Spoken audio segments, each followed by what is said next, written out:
The harbour fog hadn't lifted by 10 that morning, and it never did. Not really. Not in Halifax in late autumn.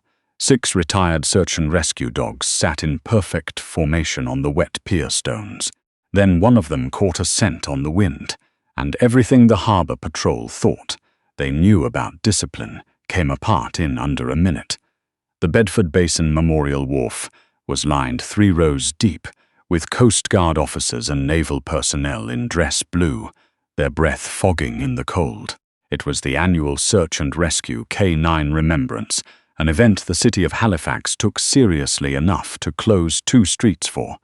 Local dignitaries stood near the podium.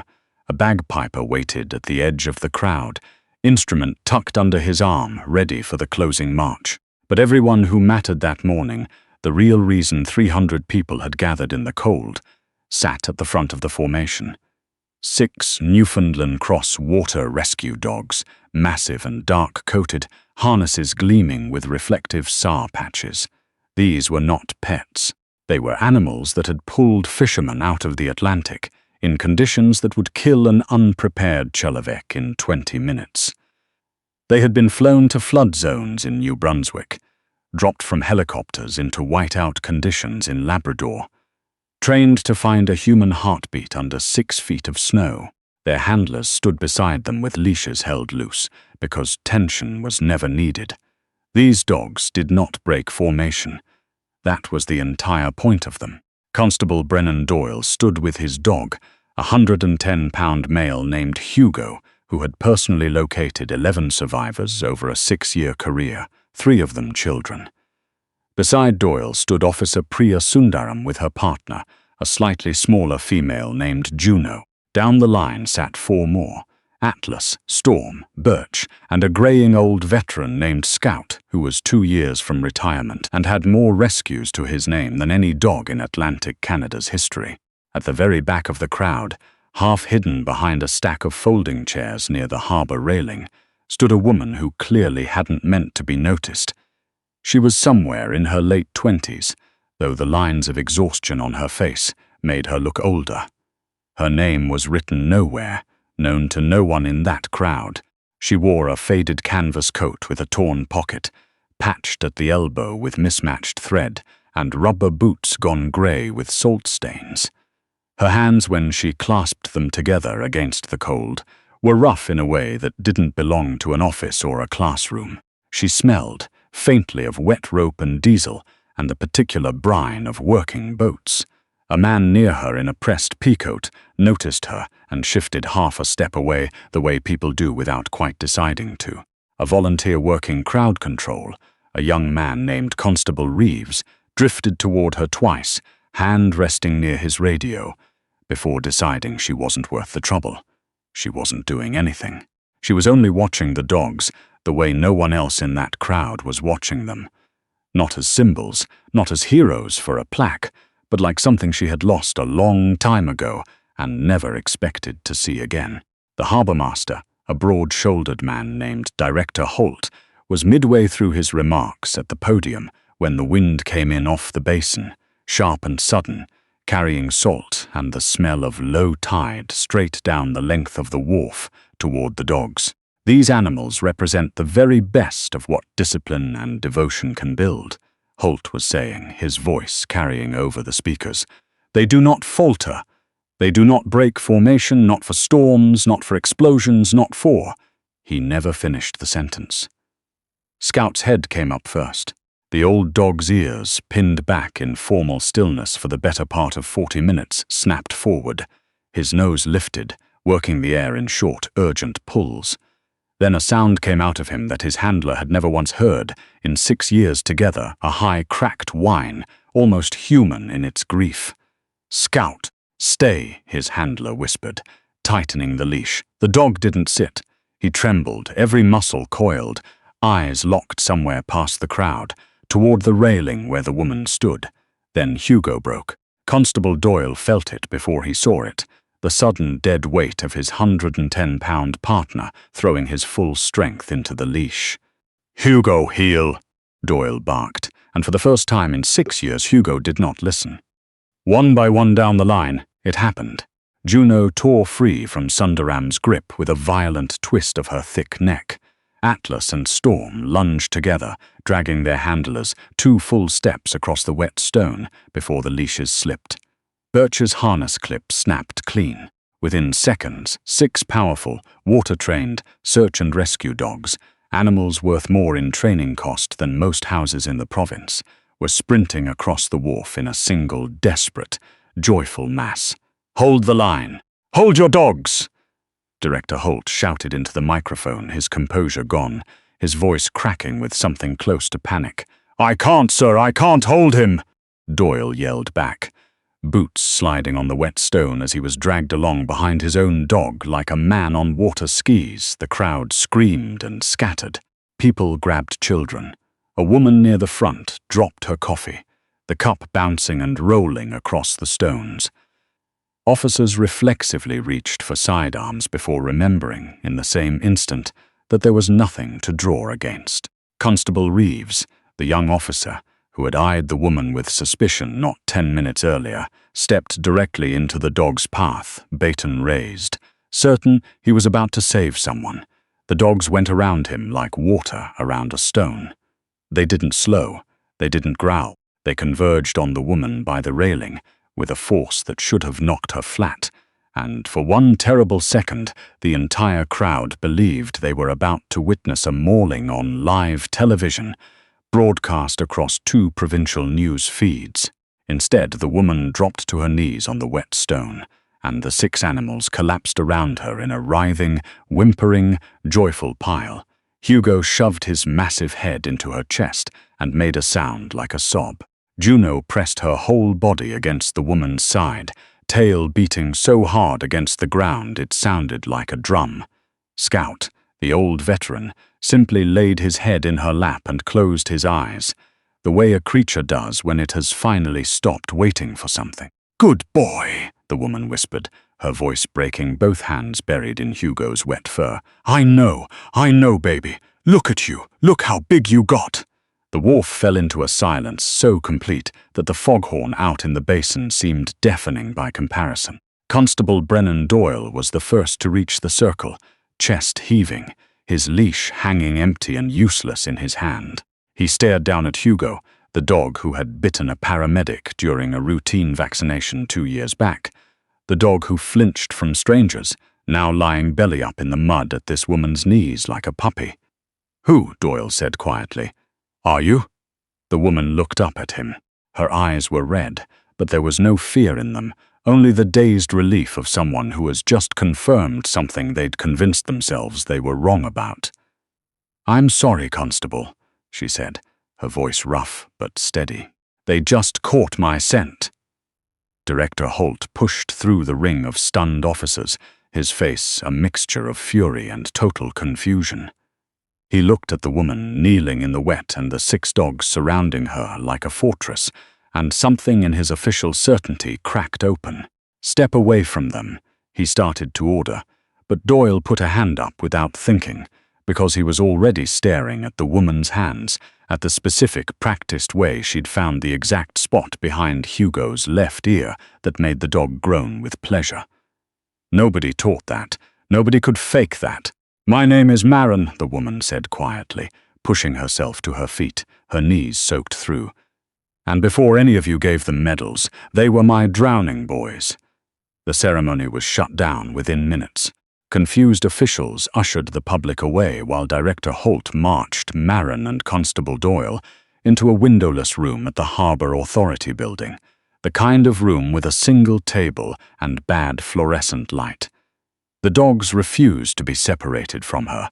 When a handler tried to clip a lead onto Juno's collar, the dog curled her lip in a low warning the handler had never once heard from her. Only when Marin murmured, "Easy, easy, come on then," did the animals settle, trailing after her into the building like a funeral procession, leaving their official handlers standing useless in the hallway. Only Hugo and Scout were allowed inside with her, resting their heavy heads against her boots beneath the table. Director Holt slammed the door, his composure barely holding. "I want answers," he said, leaning over the table. "And I want them now. This department paid $80,000 apiece for these dogs. They came through a certified breeding and import program out of the Netherlands. They have international pedigree documentation. So you will start explaining yourself, or I will have you arrested for interfering with municipal property." Maren didn't flinch. She reached into her coat and pulled out a small, waterlogged notebook held together with a rubber band, setting it gently on the table. "I don't know anything about the Netherlands, Director," she said, "but I know this dog." She rested a hand on Hugo's broad skull. "His real name is Compass. I pulled him out of a flooded basement in Dartmouth 4 years ago. He'd been chained to a water heater and left there when the owners evacuated. He was 40 pounds underweight, and he'd bite anyone who came near him in a uniform, because the last people in uniform who came for him left him there to drown." Doyle felt something go cold in his chest. He remembered the first week with Hugo, the dog's unpredictable terror of anyone in a high-vis jacket, dismissed by the training program as elevated drive. Maren's hand moved to Scout, asleep against her boot. "And this old fellow, I called him Pilot. He came out of an illegal puppy mill operation outside Truro, half drowned in a flooded pen during a spring storm. There's a scar along his right front leg about 3 inches where a vet named Dr. Asher Bonnard set the bone after it had healed wrong and had to be rebroken." Doyle didn't need to check. He'd seen that scar 100 times and been told it was an old training injury from rope climb drills. "Who are you?" Doyle asked again, all the official edge gone from his voice. "I ran a place called Harbour Light Rescue," Maren said, her eyes glassy. "Small operation, out past Eastern Passage. I took dogs nobody else wanted. The ones too aggressive, too damaged, too far gone for adoption listings. I didn't use shock collars. I didn't use fear. I gave them time, open water to swim in, and enough patience that they forgot what hands used to mean to them. 6 years of it." Director Holt had stopped pacing entirely. He was staring at the notebook like it might bite him.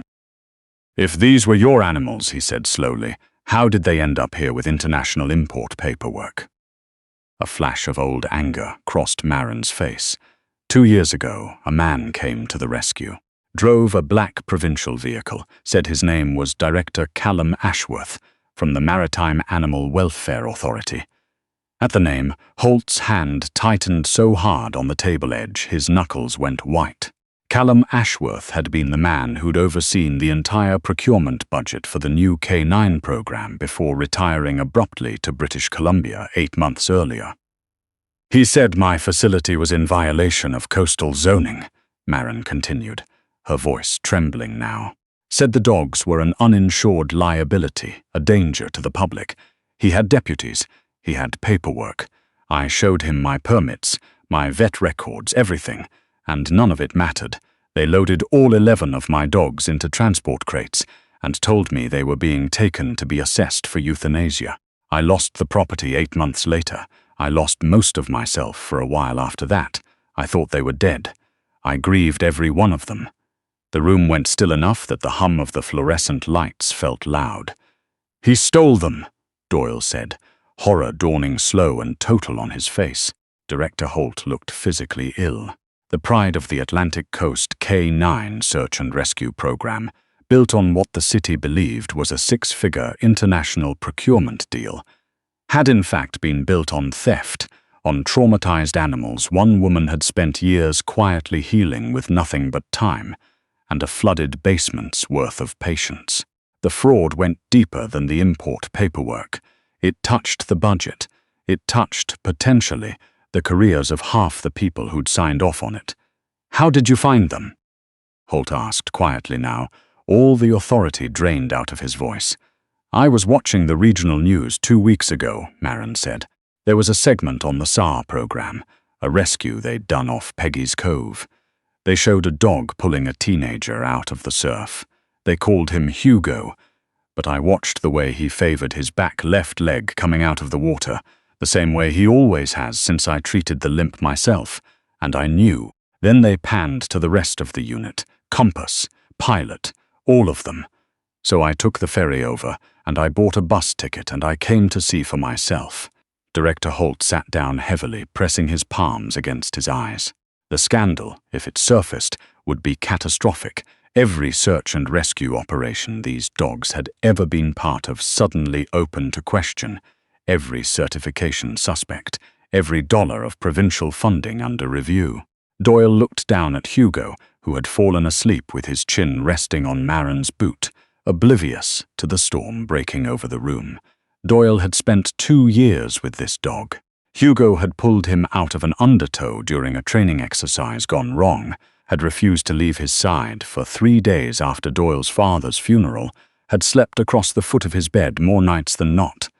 The idea of losing him felt physical, like something being cut out of his chest. "Mims," Holt started. "Calder," Maren said quietly. "Maren Calder. Ms. Calder," Holt continued, his voice strained. "I cannot adequately express how sorry this department is for what Callum Ashworth did to you. I will have a warrant for his arrest filed by the end of the day. But these animals, legally, they belong to you. If you wish to take them back, this department will not stand in your way. We will compensate you for everything, the property, the years, all of it." Doyle's throat went tight. He reached down and rested his hand on Hugo's back, a quiet goodbye he hadn't expected to have to give that morning. Maren looked at the director, then at Doyle, then down at the 2 enormous animals dozing against her boots. She ran her fingers slowly through Hugo's fur, feeling the dense, healthy muscle where once there had been only ribs. "Take them back," she said softly, almost to herself. "To where? I live in a basement apartment in Dartmouth now. I work nights stocking shelves at a grocery warehouse. I don't have water for them to swim in. I don't have the rescue anymore." She looked up, and her eyes found Doyle's. "I saw the segment. I saw the way you looked at him after he pulled that kid out. You love him." Doyle nodded, unable to speak for a moment. "He's my best friend," he finally managed. "I'd go into that water for him without thinking twice." Something in Maren's face softened into a smile that aged her and unburdened her in the same instant. "When I took them in, they didn't have a reason to keep going. I taught them the world wasn't only cruelty. But they were working dogs, all of them, bred for water and purpose. I could give them safety. I couldn't give them a job." She rose slowly, and both dogs rose with her instantly, tails already wagging, ready to follow wherever she went. "I didn't come here to take anything away from anyone," she said. "I came because I couldn't live with not knowing if they were alive. And now that I've seen them, seen how strong they are, how well they're cared for, I know they're not broken anymore. They're something I could never have made them on my own. They belong here now." "Maren, you can't just—" Doyle started, stepping forward. "They broke a federal ceremony formation to get to you 10 minutes ago. They remember everything. They'll always be mine in the part of them that remembers," Maren said, wiping her face with the back of her wrist. "But they're yours now too. Both things can be true." She knelt, pressing her forehead to Hugo's, murmuring something too quiet for anyone else to hear. The dog made a low sound and licked the tears off her face. Then she did the same with Scout. When she stood, she looked at Director Holt. "Just keep them safe. That's all I want." She turned for the door. "Wait," Holt said, and something new had entered his voice, something closer to resolve than authority. Maren stopped, turning back. "Mrs. Calder," he said, standing straighter, smoothing his jacket. "If this program is going to keep these animals on active duty, after what just happened in front of 300 witnesses and a news crew, we have a serious protocol problem. Their training is clearly bonded to methods this department has never had on staff. We have an open position, civilian canine welfare consultant. It pays $78,000 a year, full benefits. You'd be on site at the training facility 3 days a week, overseeing rehabilitation and behavioral care." Maren stared at him. "I don't have a degree, Director. I just had a flooded yard, and a lot of stubbornness. You took a dog that bit a paramedic and a half-drowned puppy mill survivor and turned them into the best water rescue unit on the Atlantic coast," Holt said. "I don't care what's on paper. You know these animals in a way none of us ever will, and after this morning, Every handler in this building is going to want to learn whatever it is you know." Tears spilled freely down Maren's face now, and she looked at Doyle, who was already grinning, kneeling beside Hugo with one hand buried in the dog's fur. "What do you say?" Doyle asked. "Hugo still won't let anyone but me near his ears for a checkup. Maybe you could finally teach me the trick." Maren looked down at the two dogs watching her with their tails sweeping slowly across the cold floor, waiting, the way they'd waited for years without knowing if she was coming back.